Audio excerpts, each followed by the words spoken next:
going to talk about the derivative. 3.1 instantaneous rate of change. So here's the idea. Here's one way, here's one point of view. Okay, one point of view is this. You have some function, okay? You have some function, let's call it pi of x. Okay. So, you know, I'm just using pi like f of x. If you want to call it f of x, that's more familiar. Okay, and then the question is, start off with something simple. What's the slope between these 2 points, A and B? What's the slope of the line between these 2 points? Okay. And how would you do it if I said, what's the slope between these 2 points of the line that passes through these 2 points?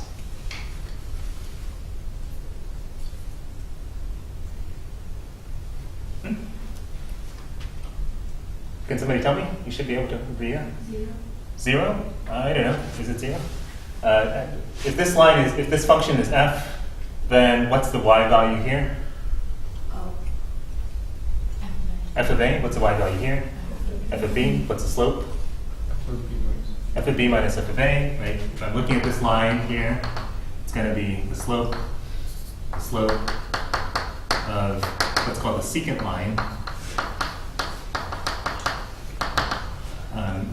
Is f of b minus f of a over b minus a. Right? That's what the slope is. Okay. I know I asked you, suppose I let b move over a little bit and I take b prime here. Right? What's the slope of this line? What's the slope of the line that goes through these 2 points?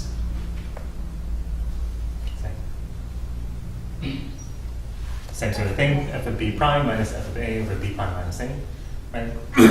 And you can find the slope of the secant lines. Whatever 2 points I choose, it's an easy matter to find the slope of the secant lines, right? Okay. Now, if I say, what's the slope of the secant line through this 1 point here? What if I say that? What's the slope of the secant line through this 1 point? I'm going to give you 1 point, and I say, what's the slope of the line through this point? What do you say to that? Sarah? Isn't it the line that's like tangent to the function? The line that's tangent to the function. Well, if I say, so the first I think observation you're making is that it doesn't really make sense to talk about a secant line if I'm giving you only 1 point, right? If I'm talking about, if I say secant line, there should be 2 points, right? You need 2 points to determine a line. Right? You need 2 points to determine a line. Okay. So Sarah is saying, well, this should be something else. It's not a secant line. It's something that you call a tangent. Maybe it's called a tangent line. But okay. So how do you? So here's the idea of the tangent line. Okay. Tangent line. You can sort of think of it like this. If I gave you a circle, okay. If I gave you a circle and a point on the circle, okay, and I said, find me a line that passes through this point and doesn't hit the circle in any other point. Okay, doesn't hit the circle in any other point. So, for example, if I took the very top point, the very uppermost point on a circle, and I said, find me a line that passes through that point, but it doesn't hit the circle anywhere else, what would be the slope of that line? 0, right? If I took it on the edge here, what would be the slope of that line? 0. It would be a vertical line, wouldn't have a slope. If I took it here, at a 45-degree angle, you can guess that it's going to be, going down at slope negative 1, blah blah. Based on symmetry, you can figure things out, right? But if I give you just some sort of random point here, and I said, your life is on the line. Give me a line that passes through this point, but doesn't touch the circle anywhere else. Right? You cannot be off by even 0.0000000000001. Right? If you're off by that much, you lose. Okay, right? That's the difficulty of finding the tangent line. Okay, that's the difficulty of finding the tangent line. Because if you're off by even the slightest amount, you're going to hit the circle in two points, and I get to cut off your head. Okay. No, of course not. Okay, so, but you see, it's not so simple a matter, not so easy a matter, right? Maybe if you got symmetry, you can guess it, right? You can figure it out via symmetry, but otherwise it's not so easy. Okay, so the idea of actually, I think Descartes and Fermat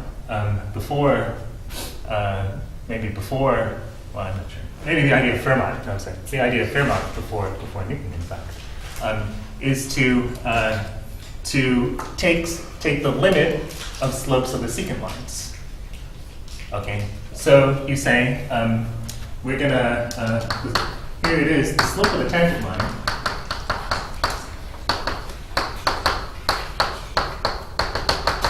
Line at a f of a, right? Tangent line to the graph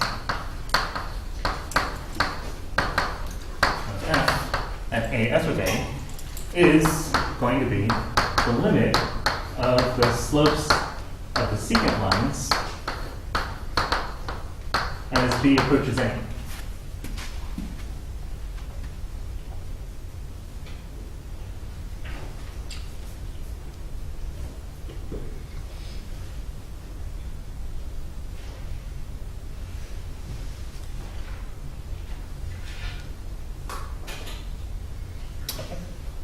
So here's how it is, right? You say, well, I'm not really sure what the slope of this. As people are still living. Oh, hold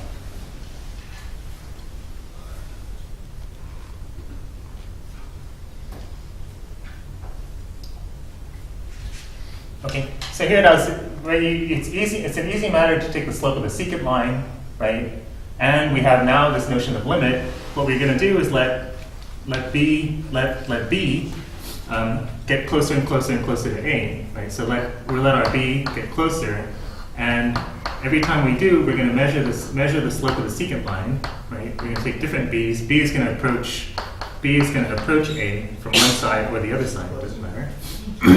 And we're going to take the limit of those slopes, right? So you see, the slopes are, the limit of those slopes is going to tend towards some number, and that number is going to be the slope of our tangent line. Okay, that's what we're going to call the slope of the tangent line. In fact, that's what is the slope. That's the slope that will save your necks. Okay. Okay. So, for example, right, if I say f of x is say x squared plus x plus 5. And so you have some parabola, right? I don't know how it looks. And somebody pick a value. 9. Okay. So at 9. So we're wondering, there's a point here, 995. Right? There's a point on the graph, 9, 95, and we're wondering what's the slope? What's the slope of the tangent line to the graph there? What's the slope of the tangent line to the graph there? So what's that going to be? That's going to be. Should I let you set it up? I'll let you set it up. So write down something that should give, when you evaluate it, should give you that slope. The answer is basically on the board. Thank you. But just in a general form, and all you need to do is fill in the dots, fill in the blanks. Right? What is B? What is A? Right? We don't only have A. You have only A, so B is just B. Okay.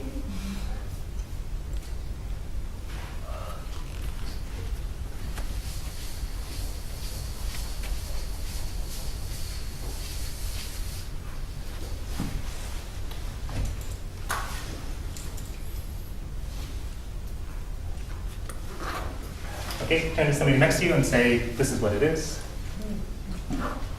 Okay, so what is it? Somebody tell me. The slope is what? The limit as b goes to 9 of FB. b as 9. b minus 9. Okay. Yep. Okay. There's another way you could write it. You could say, I'm going to take 9 plus a little something minus f of 9 over that difference as h goes to 0. It's another way of expressing it, right? It's the same thing, right? You have some curve, right? Here's 9. You're going to take 9 plus a little something, and you're going to let that little something go to 0, right? So 9 plus something, f of 9 plus something minus f of 9 over that difference as that difference goes to 0, right? Or, right, same thing. Here's 9, here's b, right? F of b minus f of 9 over the difference as b goes to 9. You see that? I hope you see that it's exactly the same. Okay. I think I'm going to use this one. It doesn't really matter, but I think it's going to be easier to calculate, slightly easier to calculate if we do it this way. I doubt it matters. Okay, so let's work it out. So f of 9 plus h, right? That's going to be 9 plus h squared plus 9 plus h plus 5, right? That's the first term, minus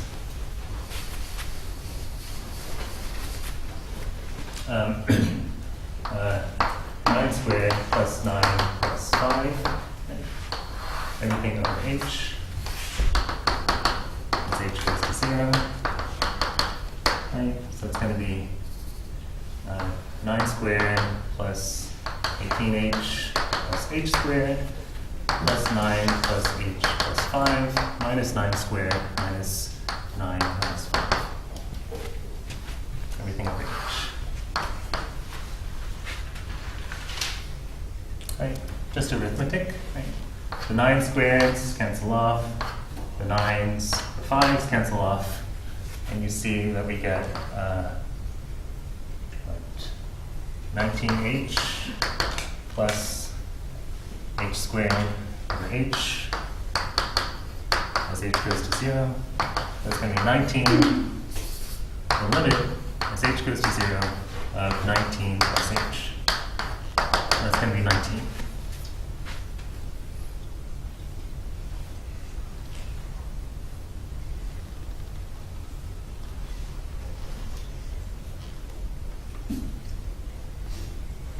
How do you Okay. get 19 at the very end? At the very end, well, the limit of 19 plus h as h goes to 0.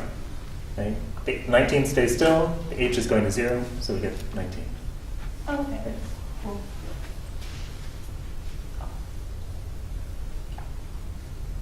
So you end up with 19.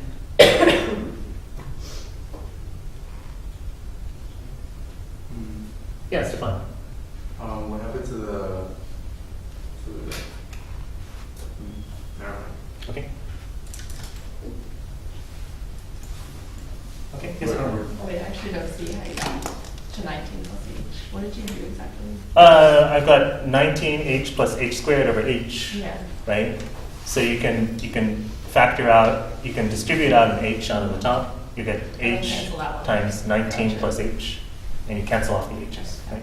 Or to be less pedantic about it, you cancel off this h, you cancel one h off here, right? This is 19h over h plus h squared over h, Yeah. right? So it's 19 plus h.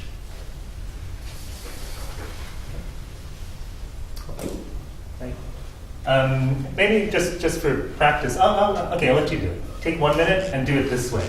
Do this calculation. You should also end up with 19. Take 1 minute and do it.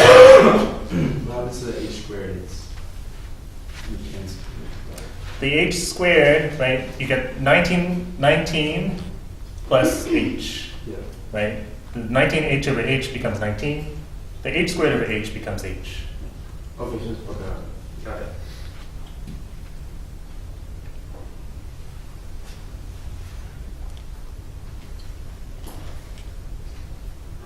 Because it's as h approaches 0, so it's 0. Yep. So as h goes to 0, that h vanishes. H goes to 0. In the example you said 1995, like do we ever use the end of the interval?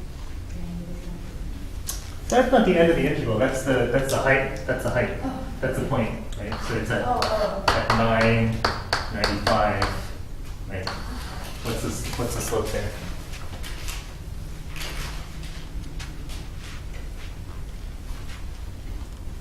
Yeah, Sorry, I was scratching. Okay. Go ahead and scratch.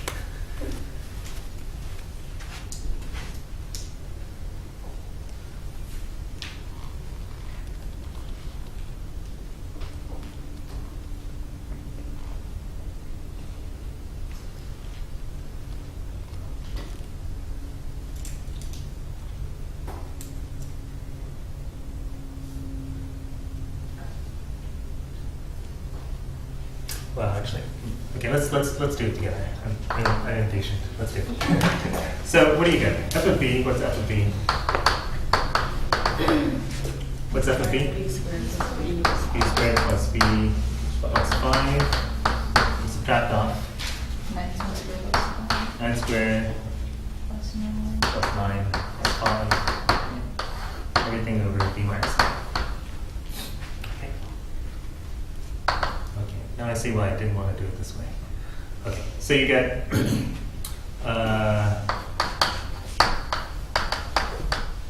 b squared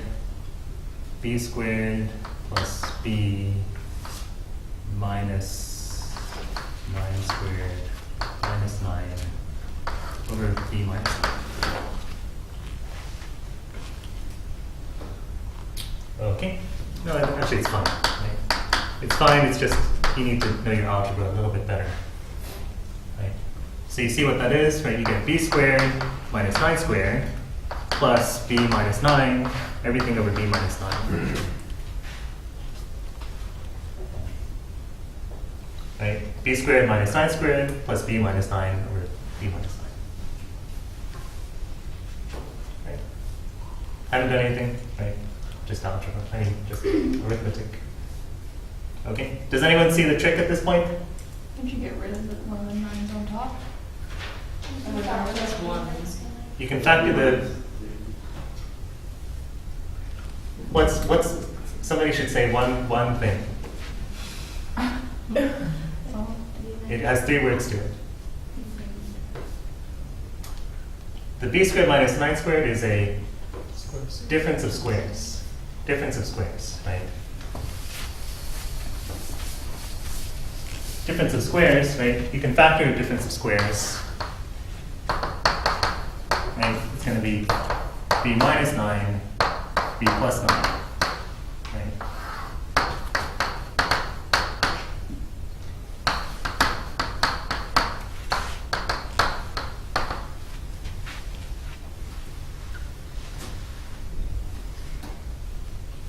Right?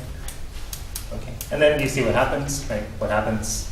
You can cancel out, right? So the first term, the first thing is going to become b plus 9, right? The second thing is going to become 1.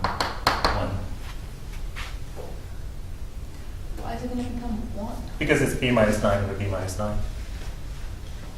Right? Let me slow it down. Right? You got b plus 9, b minus 9 over b minus 9. And you also have b minus 9 over b minus 9. Right? And so you end up with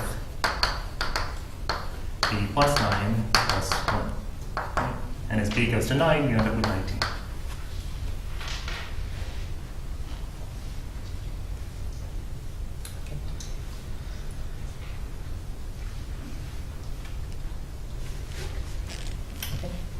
Everyone okay? Go ahead, yes. How is that 19?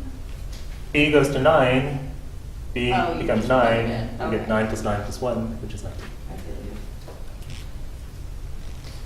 Okay. Okay, everyone all right?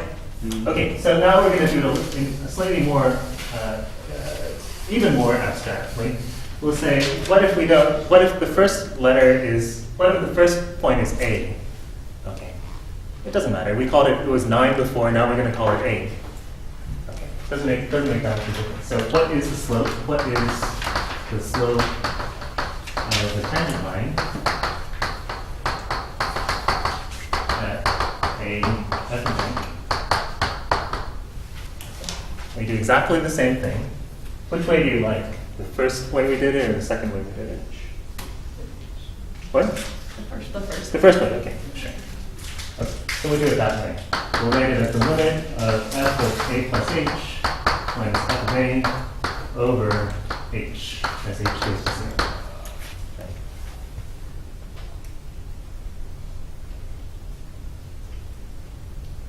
Okay. So let's work it out. It's not that hard.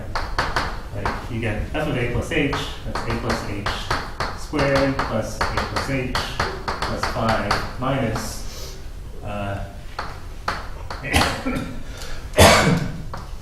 squared plus a plus 5. Everything over h is equal to 0. Right? You get a squared plus 2ah plus h squared plus a plus h plus 5 minus a squared minus a. Can you slow down? No. No, you can. You should just write arithmetic. Do arithmetic. You don't need to copy down everything, right? Just say do arithmetic. Square, right? You've been through high school. You can FOIL. You can subtract. Yeah. Right.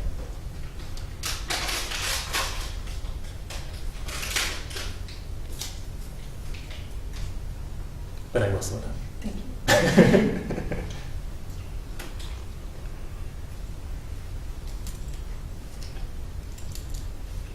But realize that I'm not doing anything fantastic here, right? It's not. This is not at all beyond your ability. Not at all. Not at all. Okay. So then we subtract, right? We've got the a squared, we've got the a squared, we have a, we have a, we have 5, we have 5. Right? So you end up with right, 2ah plus h squared over h.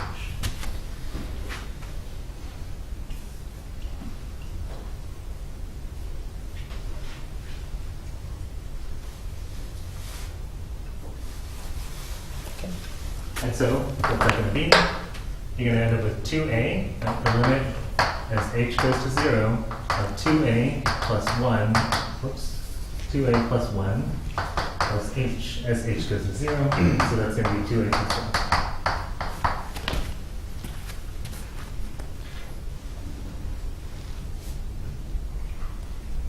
Stefan? So that's great. So now we've done it in general, right? Now we know for any point A what the slope of the line is, right? We don't have to calculate it, every single time. We have a formula for it, right? And for any A, if you ask me at 10, what's it going to be? The slope will be 21, right? At negative 10, the slope will be negative 19, etc., etc. Yes. Victor? But this only applies for this specific function. That's right, for this specific function. But we'll get better and better, more and more general results that we can apply to everything. Okay. So.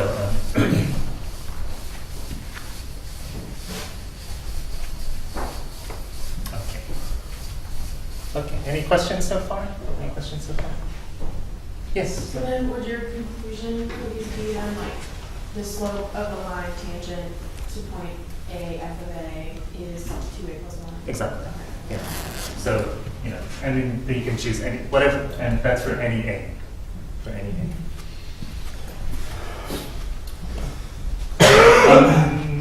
Okay. Just a side remark. If I had something like f of x is x to the 6th, right? Then what would happen? Well, we'd be talking about, as h goes to 0, a plus h to the 6th minus a to the 6th, right, over h. Right. And then what's a plus h to the 6th? Does anyone know what a plus h to the 6th is offhand, or how you calculate it? One way is to use so-called Pascal's triangle. You know, you've heard this, Pascal's triangle. Right? The coefficients 1, 5, 10, 10, 5, 1, 6, 15, 20, 15, 6, etc., etc. Right? So, like, if you take something, if I take a plus h squared, right, the coefficients are a squared plus 2ah plus h squared. Right? The coefficients are 1, 2, 1. Right? So Pascal's triangle is this thing where you start off with these ones down on the outside, and you fill in by adding together the two ones combined here to make a 2, right? The 1 and the 2 make a 3 here, the 2 and the 1 make a 3 here, the 3 and the 1 make a 4, the 3 and the 3 make a 6. You know, do you see the pattern here? Right? These guys turn into that, these guys turn into that, these guys turn into that, etc., etc. Okay, so this thing, Pascal's triangle, turns out to have a connection to what's called the binomial theorem. So it gives you the coefficients of you know, two things to the third power will be this row, right? It'll be a cubed plus 3 a squared h plus 3 a h squared plus h cubed, right? Et cetera, and so a fourth, a fifth, a sixth, right? A sixth is going to be a 6 plus 6 a to the fifth h plus 15 a to the fourth h squared plus 20, you know, a cubed h cubed plus et cetera, et cetera. Okay, well, I'll write it out. Plus 15 a squared h4 plus 6 a h to the 5 plus h to the 6. And we subtract off an a to the 6. Divided by h. Okay. Now, notice that the first term is gonna be killed off, right? Because the a6 and the a6 cancel each other. Yeah. Sorry, I understand Pascal's triangle, but when it comes to spreading it out, Yeah. so how do you get like a to the 6, 6a to the 5th, h, and like what's the pattern? Oh, it's just, you know, a to the first term to the highest power, and then you drop it one power, and then base. And you have the coefficients there. Yeah. 1, yeah. 6, So it's like 15. a Okay. to the 6, h to the 0, a to Oh, the you 5th, drop h to power the 1 1, to the a to the 4th, oh, h squared. Okay, okay. The power is going to always add up to 6. Got it. Okay. Yeah. Perfect. Thank you. Okay, and you see what's going to happen, right? The only thing that's going to survive, as h goes to 0, right, we've got this 6a fifth times h over h, so that the h is canceled. What happens to the next term? We'll have an h in it, right? And as h goes to 0, what's going to happen? This thing will go to 0. Here we're going to have an h squared. Here we're going to have an h cubed, right, et cetera, et cetera. So all these other terms are just going to vanish. Right? All these other terms are going to vanish, and so you're just going to end up with, so you're going to have 6a to the 5 plus terms with powers of h. Right? And so as h goes to 0, all these terms are going to vanish. Right? Because like the first one will be 15a fourth h. Once h goes to 0, that vanishes. Yes, Sarah? Wouldn't 6a to the 5 also vanish? No, because you've got h divided by h. Oh, okay. Right? Yeah. So you have no h's in the first term, you've got one h here, you've got an h squared here, et cetera, et cetera. Okay. So you end up with 6a 5.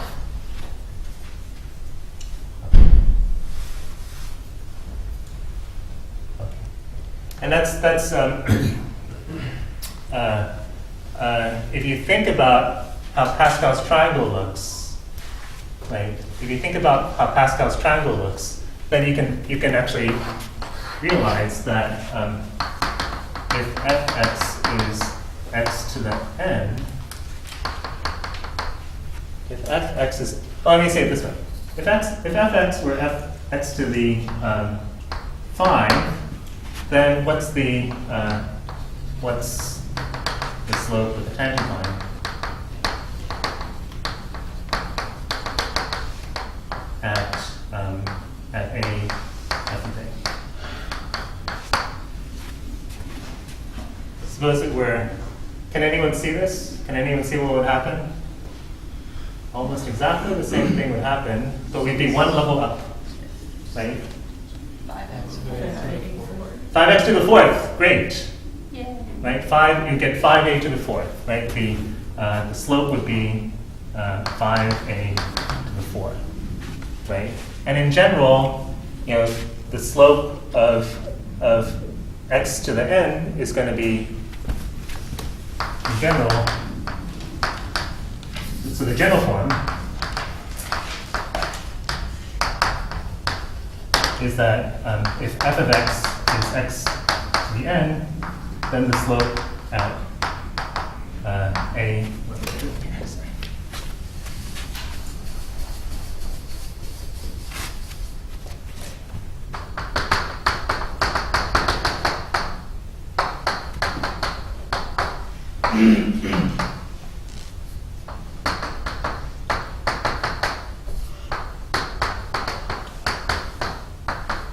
Is going to be n a to the n x.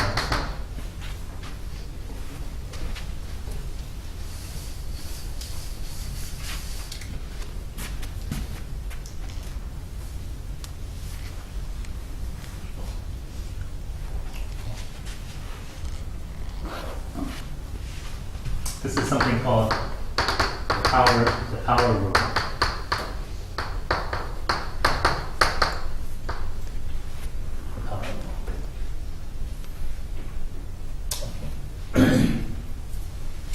And often people don't write it with an A, but they say the slope at x f of x is n x to the n minus 1.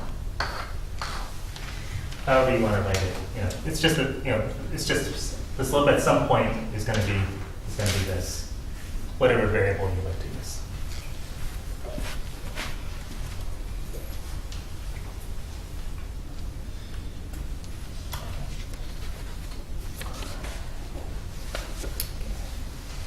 So, okay, so let me give a definition.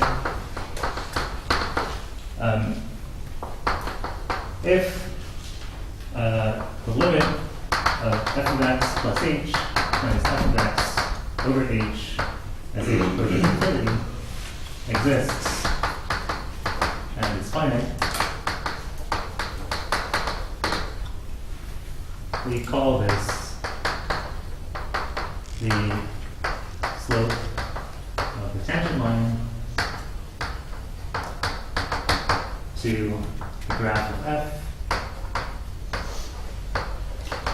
at x f of x.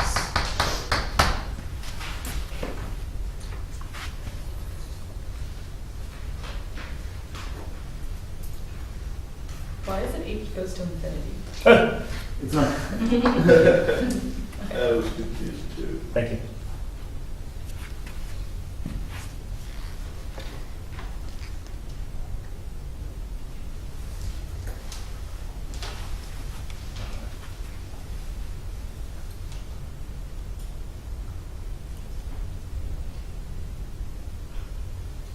Okay, this is a lie, actually. This is a lie. In fact, this is not called the slope of the, I mean, it is the slope of the tangent line, but in fact we call this the derivative f prime of x at x.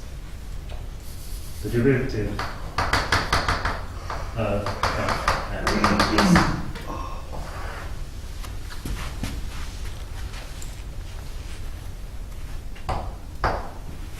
So this thing is the derivative.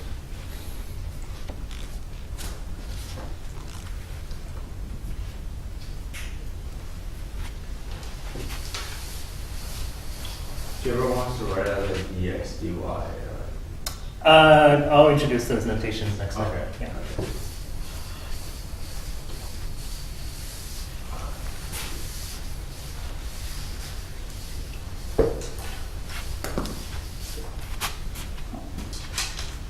Okay. So, let's see. Let me do one important example of this, and then let me do one important example.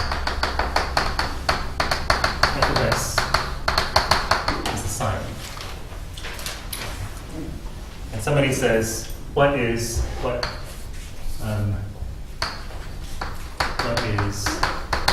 prime x? What's the formula for the slope of the tangent line at any point on the graph of the sine? Okay. So you'd say, well, okay, I need to calculate f of x plus h minus f of x over h as h approaches 0. Right.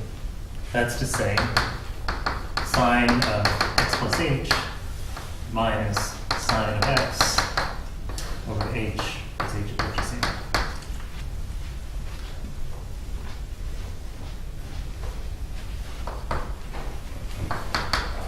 If you remember your addition formula, that's going to be sine x cosine h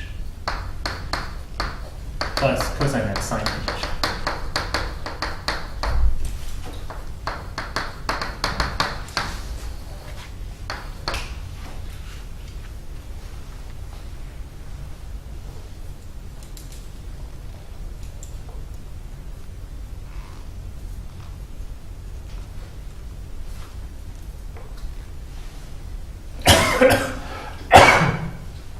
So we need to evaluate this thing.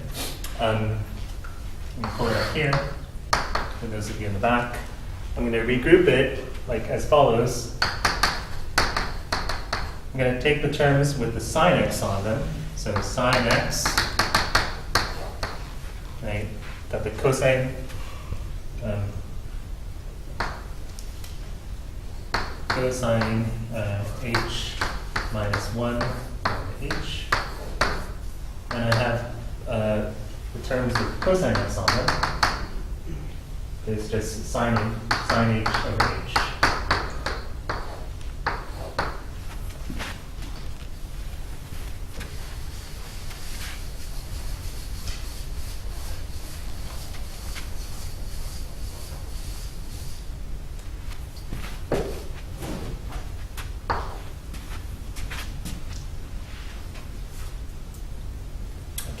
You see, I hope you see what I did.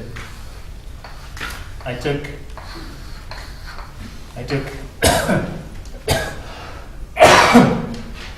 the circled terms make the first guy, and then this middle term makes the last guy.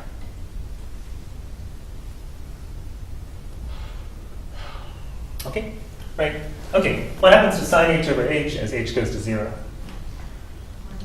Becomes 1, right? This becomes 1, and so this last thing becomes just cosine x. Now this one, excuse me, we didn't do in class, but this term, if you go back and look in that section, does anyone know what happens to it? It actually goes to 0. Right, squared. Yeah. This one goes to 0. So you get 0 plus cosine x. So you end up with cosine x. Because cosine 0 is 1. Well, not exactly, because the h is going to 0 also. Yeah, that's like 1 minus 1 over 0 over 0. You Yeah. get 0 over 0, which is not really clear what it means. But in fact, it turns out to be, the whole thing turns out to be 0. What's on top? Hmm? So regardless of what's on top, please, right? It turns out to be 0. Okay. Yeah. Later on, we'll see a more systematic way of dealing with things that look like 0 over 0. But anyway, yeah. So the term on the right Mhm. goes to cosine of x because sine of h over h goes to 1. That's right, yeah. Okay. Yeah. So this term goes to 0, this term goes to 1, and so you end up with 0 plus cosine x. Sarah? Wait, so how if the one on the left goes to 0, how does the one on the right go to 1? Because wouldn't it end up being... It's also sine 0 h over over- 0. It's also Yeah. 0 over 0. But we saw this earlier. We saw this earlier that sine x over x goes to 1. Actually, yeah. You remember it was that we had that sort of triangle argument. Oh, blah, blah, blah. Yeah. So then the derivative of, The derivative of the sine is the cosine. Right. So we just worked it out. Right. F prime x is this thing, and so the derivative of the sine is cosine. Right. So that's nice. Right. That's pretty cool. If you look at the slopes, if you look at the slopes of the sine, they actually give you the cosine. Right. So if you've got the sine here, you say, oh, what's the cosine here? Well, the cosine is just the derivative. The slope is 1, right? And then the slope starts decreasing, right? Starts increasing. So there's a very sort of complementary relationship between these two functions. Okay. Let me introduce a slightly different point of view on this. So, if we think of here's our function p.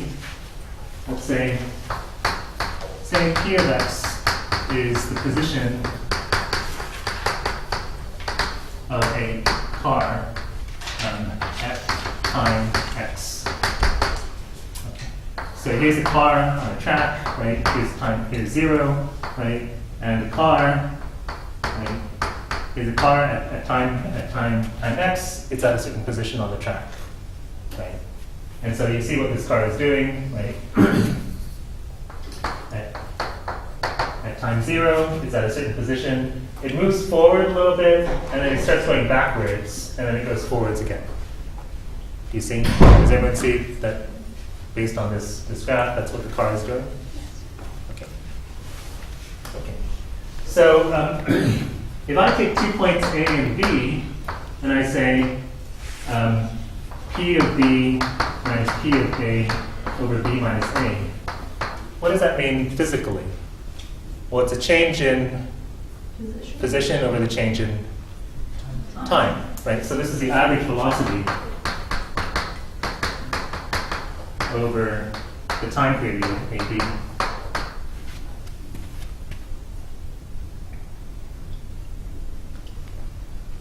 Right.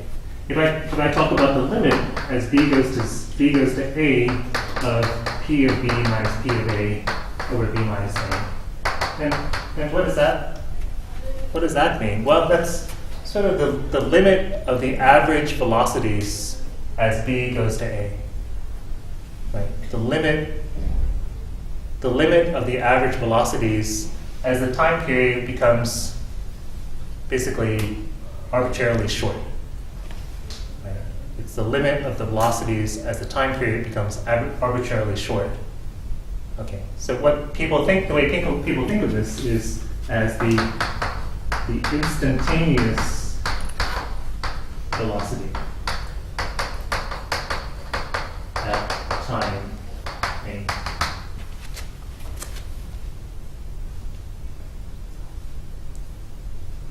Okay. Of course, that doesn't make any sense, right? If you measure something at a fixed time, it's not moving, right? It doesn't make sense to say the instantaneous velocity. If I take a picture of a car, you can't tell me how fast it's moving, right? Take a picture of a car at one instant in time, you can't tell me how fast it's moving. But what we mean by the instantaneous velocity is just this, right? The limit of the average velocities as the time interval becomes arbitrarily short. Okay. And so that's the maybe physics way of thinking. And you see what this is, right? This is the derivative at time A. Right? So it's the same thing, but just from a physics perspective.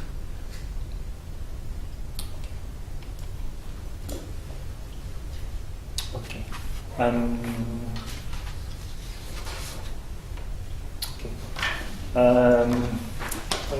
One last thing. What if I say my function is the absolute value function?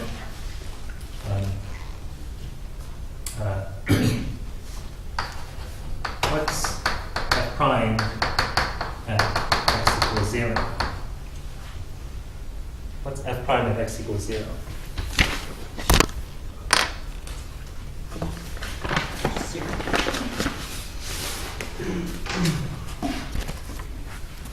What's f prime at x equals 0?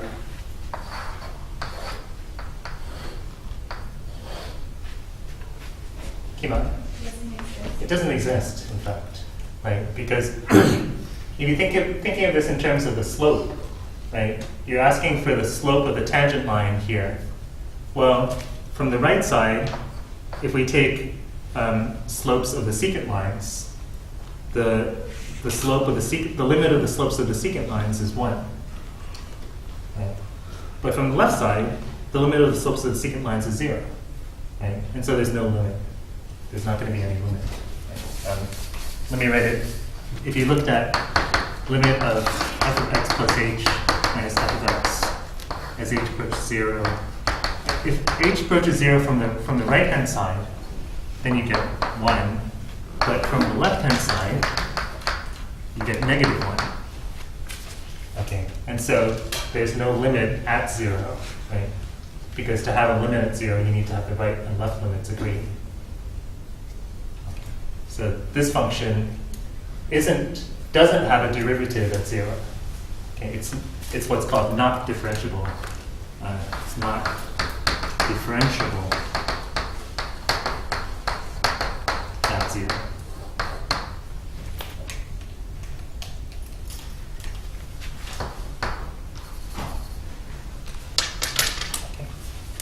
Okay, that's it for today.